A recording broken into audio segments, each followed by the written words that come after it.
आप देख रहे हैं बहस बिहार की। सख्ती को कितना और सख्त किया जाए कि ये जो अभियान है वो सफल हो, खासकर कोरोना को लेकर ये बहस लगातार जारी है और हम कोशिश कर रहे हैं कि कोरोना को लेकर आप सभी को अवेयर करें, यानी कि जागरूक करें। पॉलिटिकल पार्टी के भी नेता हमारे साथ होते हैं, डॉक्टरों की टीम हमारे साथ होती है, या फिर वो सोशल मीडिया के सहारे हो या टीवी की स्क्रीन के सहारे हो। आप लोगों को जागरूक करना है, किसी को भी कुछ गलत करने नहीं देना है। ऐसे में जरूरी यह है कि आप कोरोना प्रोटोकॉल्स, कोविड प्रोटोकॉल्स के जो तमाम नियम हैं उनका पालन जरूर करें। कई सवाल इस पर अब पैदा होते हैं, लेकिन सबसे पहले अपडेट हम स्क्रीन पर लाने जा रहे हैं और इस अपडेट को भी जानना जरूरी है आज के संदर्भ में कि आज दिन भर हुआ क्या। समाज सुधार अभियान स्थगित कर दिया गया है, यह अपडेट है। दूसरा अपडेट यह है कि मुख्यमंत्री जनता दरबार भी स्थगित कर दिया गया है। कोरोना के बढ़ते मामलों को लेकर यह सारी बातें अपडेट के तौर पर सामने आई हैं। दोनों डिप्टी सीएम को कोरोना हो गया है। तारकिशोर प्रसाद और रेणु देवी दोनों पॉजिटिव हैं। तारकिशोर प्रसाद को भी कोरोना का संक्रमण हुआ है और इसके अलावा रेणु देवी का भी नाम है संक्रमण की लिस्ट में। अपडेट नंबर 6 कहता है कि मंत्री सुनील कुमार भी कोरोना से जूझ रहे हैं, संक्रमित हो चुके हैं। और बिहार के 4 मंत्रियों को भी कोरोना हुआ है। विधान परिषद के सभापति को भी कोरोना हुआ है। यह अपडेट हम आपको बता रहे हैं, ध्यान से पढ़ते जाइए। सीएम आवास के सुरक्षाकर्मी और स्टाफ भी कोरोना संक्रमित हो गए हैं। 30 की इनकी संख्या है। अब तक 30 से अधिक लोगों को कोरोना पाया गया है, जो कि सीएम आवास में काम करते हैं, पुलिसकर्मी हैं और स्टाफ हैं। प्रकाश पर्व स्थगित कर दिया गया है। और चलिए खबर और भी आ रही है कि अश्विनी चौबे भी कोरोना पॉजिटिव हो गए हैं। कोरोना हो गया अश्विनी चौबे को, यह भी अपडेट में शामिल कर लीजिए। इस वक्त की बड़ी खबर हम आपको बता रहे हैं कि अश्विनी चौबे भी कोरोना संक्रमित हो गए हैं।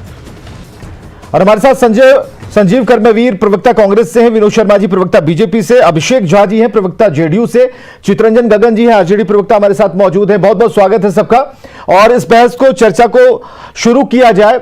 लोगों की अर्जी इस बात को लेकर थी कि डॉक्टरों की टीम तो हम बिठाते हैं, लेकिन पॉलिटिकल पार्टी वालों को बुलाइए और उनसे भी जरा पूछा जाए कि ये यात्राएं क्यों की जा रहे हैं, यात्राओं की मंशा क्यों, और क्या इस पर सख्त क्यों नहीं होना चाहिए।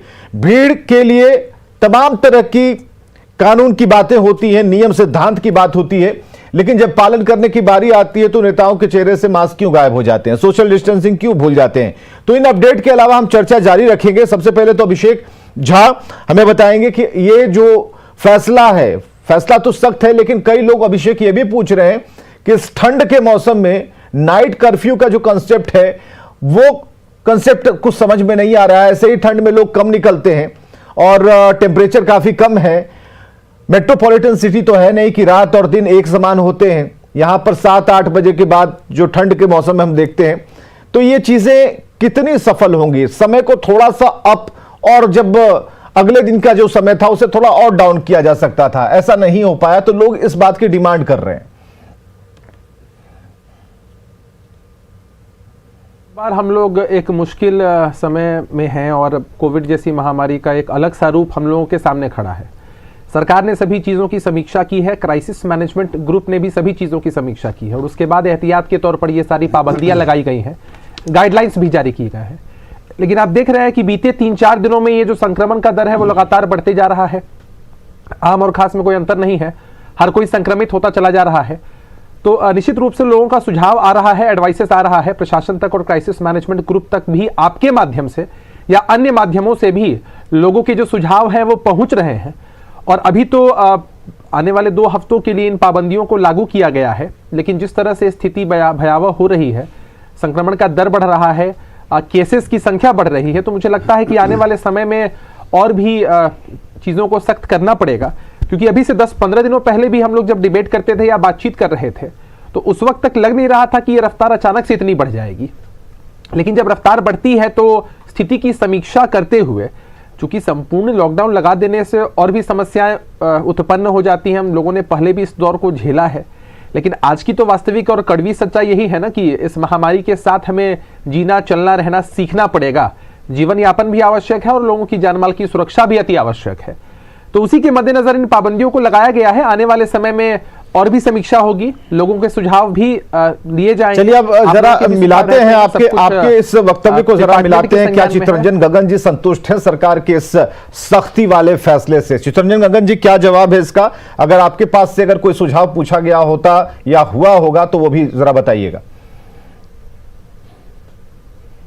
विवेक जी, जैसा अभी आप बता रहे थे कि मुख्यमंत्री आवास में इतनी बड़ी संख्या में वहाँ जो लोग रहते हैं वे संक्रमित हो गए हैं, कई मंत्री संक्रमित हो गए हैं, जो स्थितियाँ देख रहे हैं इसमें निश्चित रूप से पिछले यह तीसरा लहर है। पहले भी 2 बार लहर आ चुका है और दोनों बार जो है, जब पहली बार लहर आया उससे कोई सीख सरकार नहीं ली, बिहार सरकार नहीं ली, और दूसरे बार जो भयावह स्थिति हुई जिस ढंग से, जिसकी उम्मीद लोग नहीं करते थे, और शायद याद करने के बाद में सीजन पैदा होता है, शायद ही कोई ऐसा आदमी होगा जिसके संपर्क के लोगों से उनका साथ नहीं छूटा हो।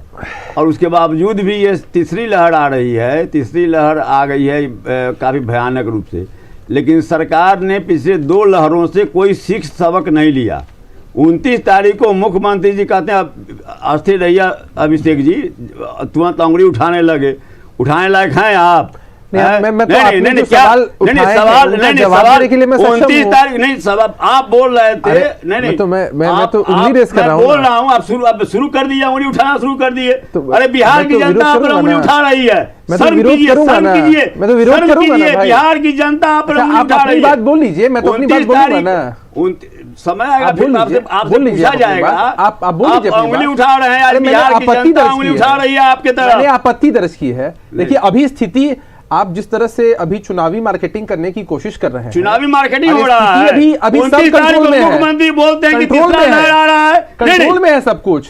मुख्यमंत्री जी ने स्थगित कर दी है अपनी यात्रा। देखिए पक्ष विपक्ष छोड़ दीजिए, पक्ष विपक्ष मत करिए, पक्ष विपक्ष की बात नहीं है, राजनीति मत करिए, जिम्मेवारी लीजिए, ईमानदारी से निवेदन है, जिम्मेवार आप हैं, जिम्मेदारी बिहार में जो स्थिति बिगड़ती जा रही है जिम्मेदारी इसके लिए। देखिए राजनीति मत करिए, अच्छा नहीं लगता। यह राजनीति हो रहा है, ये मुद्दा राजनीति आप कर देंगे, राजनीति हम करते हैं, मुद्दा राजनीति। अरे बेहद गंभीर मसला है, लोग मरते रहे, छोड़ दीजिए, विपक्ष का भेदभाव मत रखिए, सहयोग का रखिए, सरकार की सहयोग का माहौल रखिए, सरकार का फेलियर, सकारात्मक सुझाव दीजिए। 2 लहर आए यहाँ पर, सकारात्मक, लेकिन कोई सबक उससे सरकार ने नहीं दीजिएगा, अच्छा लगेगा। अरे आज भी लोगों को भी अच्छा लगेगा, नहीं तो कोई भयावह स्थिति की तरफ बिहार जा रही है। हमें मिलकर सब कुछ फेस करना है, लोगों को भी अच्छा लगेगा। 29 तारीख को हमको जवाब दीजिए। 29 तारीख को जब मुख्यमंत्री जी सार्वजनिक रूप से अब बोले कि तीसरा लहर आ चुका है, उसके बाद फिर जो है सो उनका यह समाज सुधार यात्रा करने का क्या मतलब था? मुख्यमंत्री जी ने समीक्षा की और फैसला लिया ना। नहीं, जब गया का रिपोर्ट आया कि वहां पर स्थिति विस्फोटक है, समय फैसला लिया ना। नहीं, फैसला लिया कब? फैसला कब लिया है ना?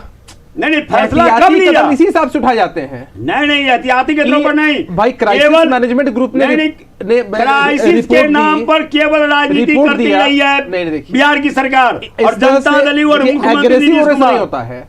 एक खतरा हमारे सामने है, आपकी पार्टी हो, हमारी पार्टी हो, सरकार की बात हो या आम जनता की बात हो, सहयोग से लड़ सकते हैं। नहीं, यह जिम्मेवारी किसकी है? हम सहयोग से ही लड़ सकते हैं। आप पहली लहर में फेलियर रहे, सहयोग से ही लड़ सकते हैं, लहर में महा फेलियर रहे, हम तो और उसके बाद आज जो है बिहार की जनता के सपोर्ट से राजनीति अच्छी नहीं लग रही है। अभी एकदम विनम्र निवेदन है आपसे। लोग मरते रहेंगे और मैं कहूंगा नहीं, मैं चुप रहा हूं। अरे भाई, मैं कहूंगी सरकार अच्छा काम कर रहा है। अरे मेरा आपसे निवेदन क्या है, सहयोग के रूप में सुझाव दीजिए, आप स्वीकार कीजिए, सकारात्मक सुझाव। अरे सरकार तो काम कर ही रही है ना। आप देखिए कि अस्पतालों में सारी व्यवस्थाएं जिस सरकार का मुखिया सुनता नहीं है, समुचित हो गई। जिस सरकार का मुखिया कहता है कि हमको कुछ पता नहीं है, जनता दरबार में लोगों से मिलते हैं, हाँ, अब सुनते ही नहीं है। अरे लोगों से व्यक्तिगत रूप से जनता दरबार समस्या है, आपकी समस्या है वो भी सुनेंगे, इसमें कहाँ दिक्कत है? देखिए राजनीतिक रूप नहीं देना है इसको, हम यहाँ पर एक सकारात्मक बहस के लिए हैं। क्या विवेक जी आपसे आग्रह है, तब विपक्ष यहाँ पर कोई सुझाव गलती कीजिए और चुपचाप देखते रहे तो दीजिए। नहीं, आप लोगों के मौत के कुएं में ढकेलिए, क्या कर रहे हैं? 2 साल की चुनावी मार्केटिंग कर रहे हैं। चुनावी मार्केटिंग है ये, एग्रेशन में बोल रहे हैं, चीजों को अच्छा नहीं लगता है। आप अगर हजार लोग मर गए, आप अगर सुझाव देते, हमारी संवेदना है, सरकार ने क्या संवेदना नाम की कोई चीज है? सरकार ने मुआवजा दिया है, संवेदना नाम की कोई चीज है? आपने खोया है अपने लोगों को, हम लोगों ने खोया है अपने लोगों को, केवल गुमराह करने के जान कहीं जाती है दुखद होती है, दुर्भाग्यपूर्ण होती है। लेकिन अभी जो खतरा हमारे सामने है, उसके इस लिए जिम्मेवार बहुमूल्य कौन? उस बहुमूल्य उस समय जिम्मेवारी में को आप क्यों नहीं स्वीकारते देखिए, हैं? इस बहुमूल्य समय में पिछले हमें देखना गलतियों है से कि आपने सबक आगे हम क्यों क्या नहीं कर लिया? सकते हैं। देखिए नहीं, सरकार, पिछले समीक्षा इसी गलतियों- को तो कहते हैं। अरे समीक्षा इसी को ना कहते हैं। नहीं, आप हमको पास्ट में जो अभिषेक चीजें जी- हुई है, पास्ट में जो चीजें हुई हैं, उनका आकलन करके नहीं, आगे और अभिषेक बेहतर जी, हो, आपको- यही तो समीक्षा है। आपको कष्ट हो रहा यही है। तो समीक्षा नहीं, मुझे मैं कष्ट जब नहीं यह है। कह रहा हूँ मुझे कष्ट नहीं है, मैं तो एकदम इत्मीनान से बता रहा आपने- हूं आपको कि भाई सरकार की प्राथमिकता है कि अगर जो खतरा हमारे सामने है उससे हम कैसे निपटे। उसमें सभी पार्टियों के लोग, आम जनमानस के भी लोग अगर मैं advice तो वही देते ना हैं। कह रहा हूं। अभी तो विवेक जी अबे, इतना- मैं तो इतना वही कह रहा important हूं कि डिबेट चला रहे दो हैं। लहर पे पहले आए। इस डिबेट का तो महत्व है ना। आपने कोई इस उससे डिबेट के सबक माध्यम नहीं से लोग लिया। सुन रहे हैं, लोगों से अपील होती है, लोग सुझाव देते हैं, ये बातें वहां तक पहुंचती हैं। उसके बाद आपकी नाकामियों के कारण देखिए, पिछले लहर आप- में हजारों मामला ये होता है ना हमारे कि- बीच से देखिए, चले मामला गए। ये होता आपने है- कोई सबक नहीं लिया। देखिए, हमने देश के जो अन्य प्रदेश है वहां पर कहीं कांग्रेस पार्टी की सरकार है, कहीं अन्य पार्टियों की सरकार है, भारतीय जनता पार्टी की सरकार है। सरकारों की जिम्मेदारी है कि लोगों को मिला। विवेक जी पहले अरे इनको विवेक चुप जी कराइए। समझिए ना। नहीं, लेकिन एक पहले- जिम्मेदारी बनती है ये काफी बोल देर रहे से। थे, देखिए मैं नहीं बोल रहा था। तकरीबन चुप 8 करिए। मिनट से हमने आप दोनों को कोई डिस्टरबेंस नहीं दी, इसलिए कि किसी निष्कर्ष पर पहुंचने से पहले